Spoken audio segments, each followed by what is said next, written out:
बूढ़ी बाबा, ये दादा को क्या हो गया?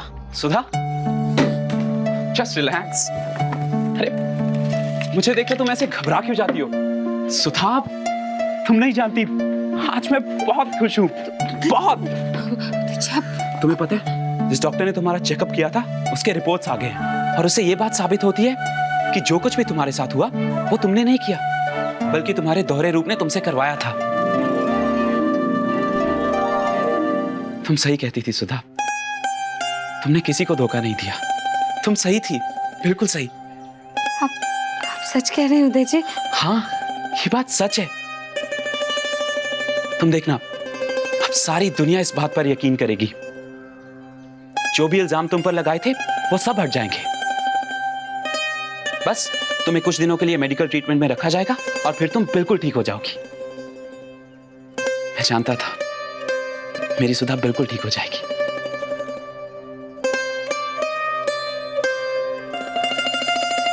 क्या हुआ उदय जी? इतनी बड़ी खुशी की बात और आप अचानक क्यों?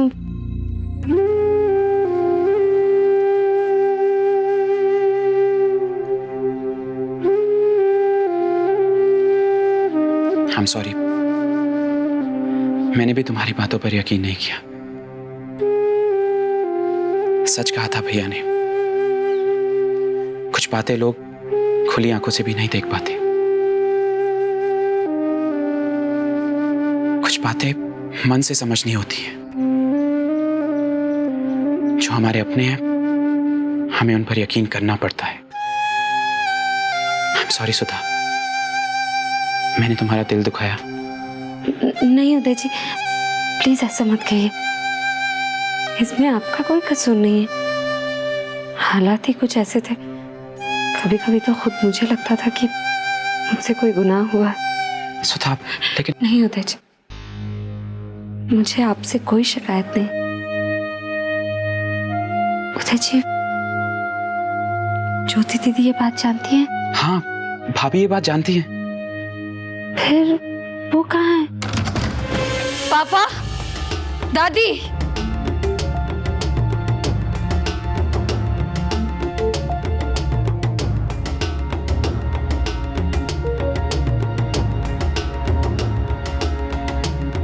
आज मैं सुधा को लेकर नहीं आई, लेकिन उसके बारे में आपको कुछ बताने आई हूं, और वो भी सबूत के साथ।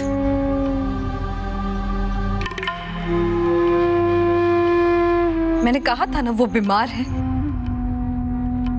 मल्टीपल पर्सनालिटी डिसऑर्डर की शिकार है वो।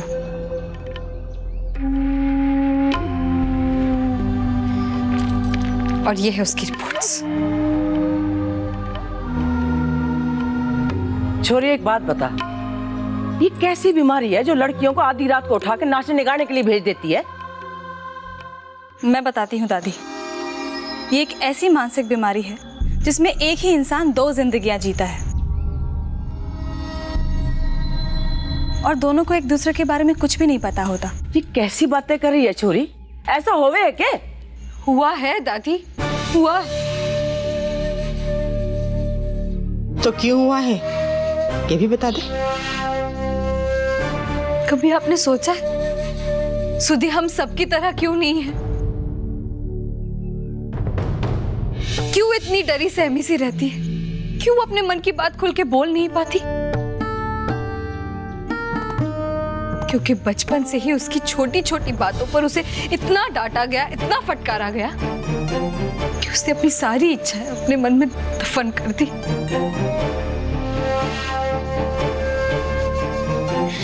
लेकिन वो इच्छा उसके अंतर्मन में जीवित रही, वो घुटती रही। ऐसे में उसने सामने वाले घर की देविका को देखा,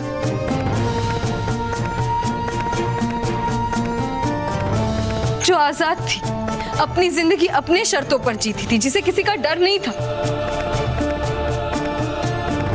सुधा देविका जैसे जीना चाहती थी।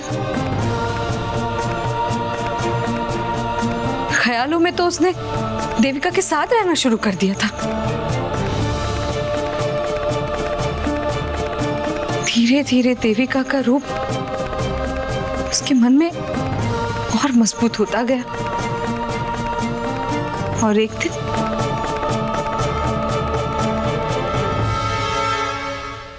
दिन उसके अंदर छिपी देविका सचमुच जीवित हो गई। वो देविका जो जिंदगी खुल के जीना चाहती थी, झूम के नाचना चाहती थी, जिसे किसी का डर नहीं था और ना किसी के बंदिश की परवाह थी।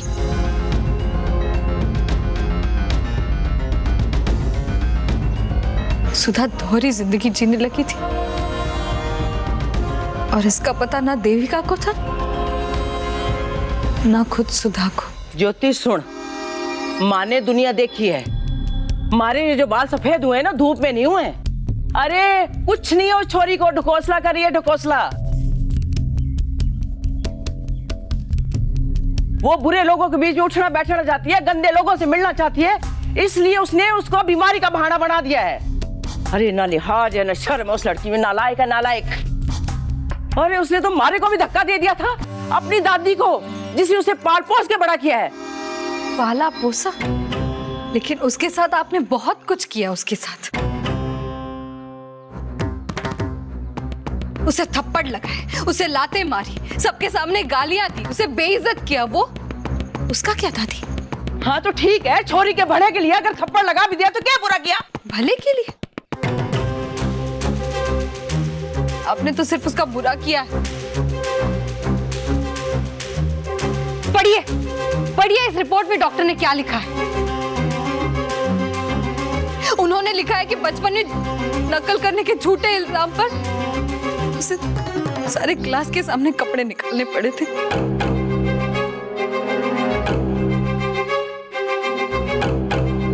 एक उम्मीद लगाए बैठी थी वो, एक उम्मीद कि उसकी दादी आएगी और उसे बचा लेगी।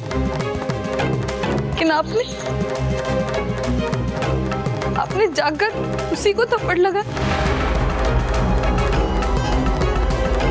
जो गलती उसने की नहीं थी उसकी सजा मिली उसे। उस मासूम के दिमाग पर इस घटना की इतनी गहरी छाप पड़ी कि उसने अपने आप को कैद कर लिया, दबा ली, सहम गई वो। आज जो सुधा हम सबसे ठीक से बात भी नहीं कर पाती ना, ये उस घटना का असर है।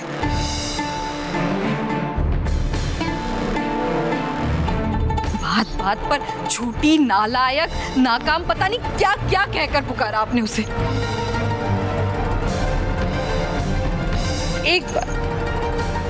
एक बार कभी उसे प्यार से उसके असली नाम से पुकारा आपने? नहीं। मेरी सुधा ने नकल नहीं की थी, लेकिन आपने उस टीचर की बात पर ही विश्वास किया, अपनी पोती सुधा पर नहीं। एक अविश्वास के कारण आज सुधा ऐसे अंधेरे कुएं में ढकेल दी गई है जहां से पता नहीं वो वापस आएगी भी या नहीं।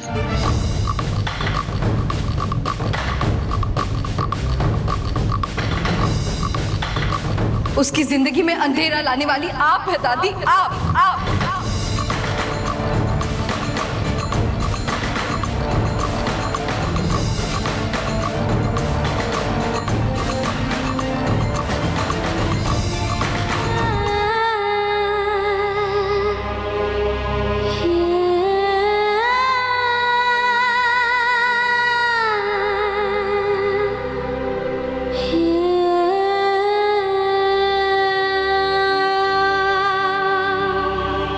ज्योति, बहुत बड़ा आरोप लगा रही हो तुम माँ जी पर।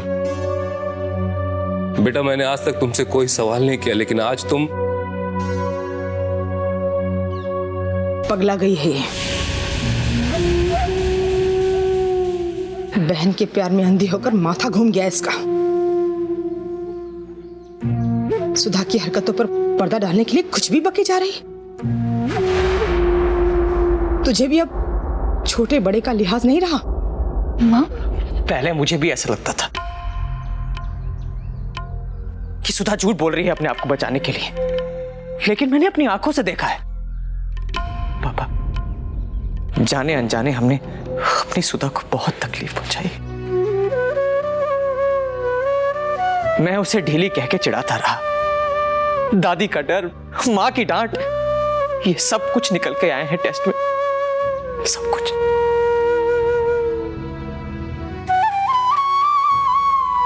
पापा मैं उसका गवाह भी हूं और गुनहगार भी हूं पापा। सिर्फ दीपू ही नहीं, हम सब उसकी हालत के जिम्मेदार हैं। माँ, लोग उसे चिढ़ाते रहे, उसे क्या क्या बोलते रहे, लेकिन आपने उन्हें क्यों नहीं रोका?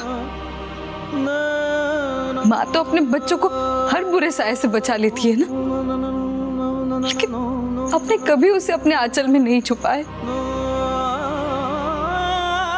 उसने आपको माँ कहकर तो पुकारा, लेकिन आपने माँ का फर्ज नहीं अदा किया।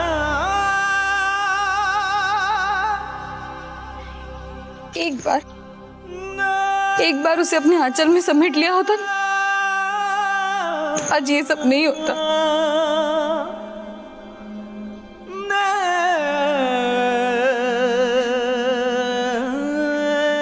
पापा, आप भी जिम्मेदार हैं।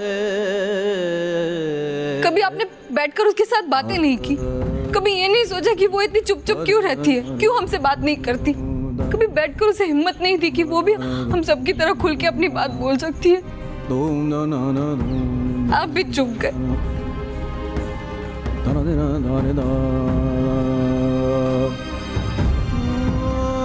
और दीपू, राखी बांधती है ना तुझे वो, बहन के हाथ में सिर्फ पैसे थमा देने से भाई का फर्ज नहीं पूरा होता।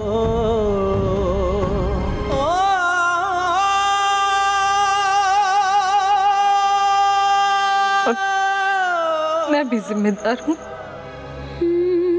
हमेशा उसकी बाहरी जरूरतों पर ध्यान देती रही। सुधी पैसे ले ले, सुधी कपड़े ले ले, सुधी किताबें ले ले, ये ले वो ले।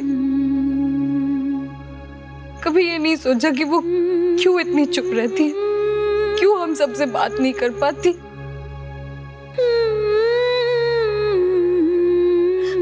हम सब जिम्मेदार हैं, सब जिम्मेदार है उसकी हालत के लिए।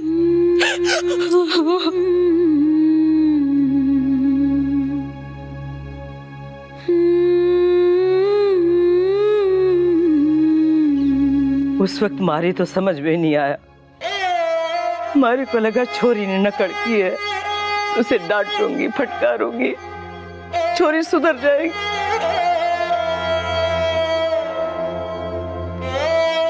बता, तने नकल की कि नहीं?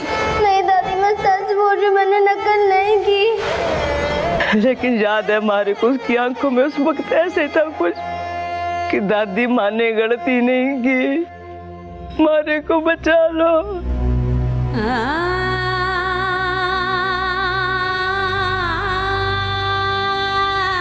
बहुत बड़ी गलती हुई मारे से, मैं जिम्मेदार हूँ चोरी को बर्बाद करने के लिए। चाची, बहुत बड़ी गलती हो गई हमारे। हे ठाकुर जी, बहुत बड़ा पाप हो गया हमारे से।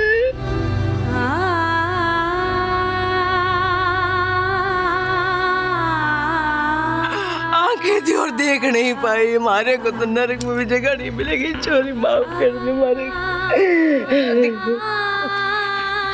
दादी, गलती तो हुई है, हम सबसे गलती हुई है, लेकिन अब उसे सुधारनी भी तो है ना। रिश्तों की जो गांठ खुल गई है, उसे फिर से बांधना होगा दादी। वो गांठ मैं ही बांधूंगी बेटा। मैंने चोरी को घर से जाने को कहा था ना, अब मैं ही वापस लेके आऊंगी अपनी चोरी को। उसकी दादी लेके आएगी, देखना तू।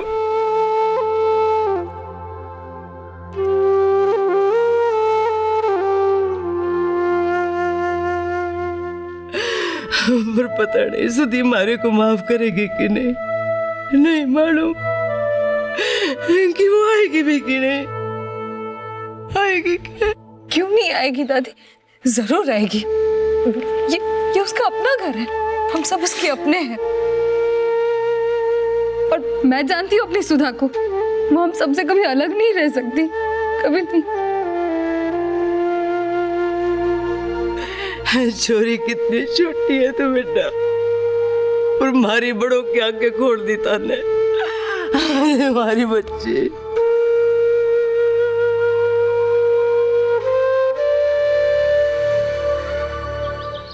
सुधी को मारे आने की खबर तो मिल गई होगी, पता नहीं वो हमारे साथ घर चढ़ने को नाराज होगी कि नहीं। नाराज भी तो है हमारे साथ। दादी जरूर आएगी सुधा आपके साथ दादी।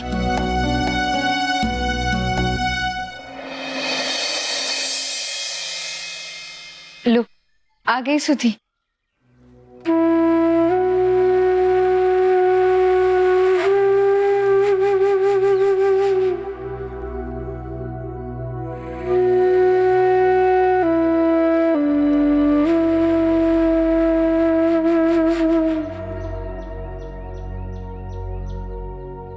सुधी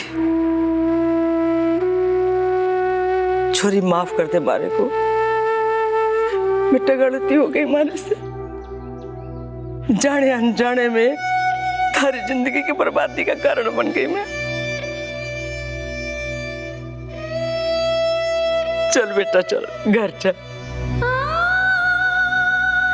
देख बेटा तू घर नहीं जाएगी ना तो ठाकुर जी मारे को नरक में भी जगह नहीं देंगे। घर चल बेटा, माफ कर दे मारे को।